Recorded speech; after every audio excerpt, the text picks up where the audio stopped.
તો સુરતથી મહત્વપૂર્ણ સમાચાર સામે આવી રહ્યા છે, જ્યાં રાજકોટમાં બનેલી ઘટનાને લઈને સુરત પણ એક્શન મોડમાં।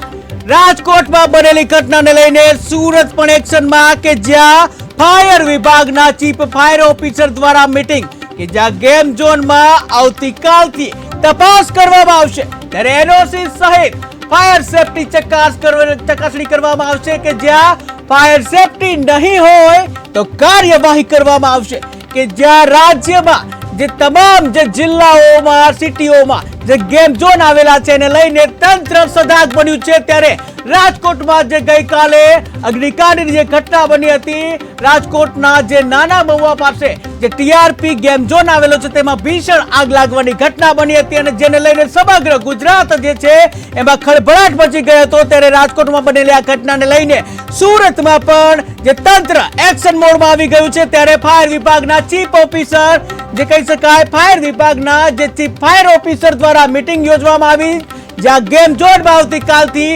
તપાસ કરવામાં આવશે। ત્યારે એનઓસી સહિત ફાયર સેફટીના સાધનો છે કે કેમ તે અંગે ચકાસણી કરવામાં આવશે અને જ્યાં ફાયર સેફટી નહીં હોય તો કાર્યવાહી કરવામાં આવશે। રાજકોટની આજરોજ જે દુઃખદ ઘટના બની એ બાદે જે રાજ્ય સરકાર શ્રી તરફથી સંદેશો મળ્યો એ મુજબ જે મહેરબાન કમિશનર શ્રી તરફથી એક અમારા મહાનગરપાલિકા તરફથી જે ટીમમાં સંભવિત સભ્યો હોઈ શકે, પોલીસ કમિશનર સાહેબની કચેરીથી જે કોઈ હોઈ શકે, ડીજીવીસીએલ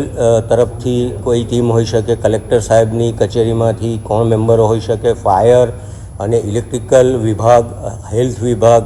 એ બધા ટીમના મેમ્બરો હોઈ શકે અને જેટલા ગેમ ઝોન છે એને અનુરૂપ કઈ સંખ્યામાં આપણે ટીમ બનાવવી પડે એ પ્રકારે મહાનગરપાલિકા એક અગાઉના અનુભવ અને આજે રાજકોટનું જે કંઈ થયું છે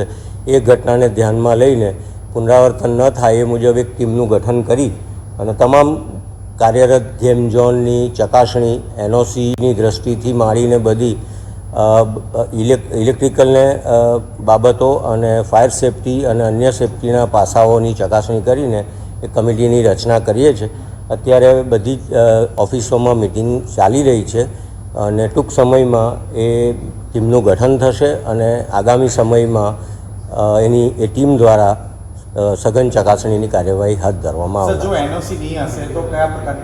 હા, એ જે પ્રકારનું જે કંઈ ક્ષતિ માલુમ પડે તે તાત્કાલિક દૂર કરાવવા માટે કરવાનું કહેવા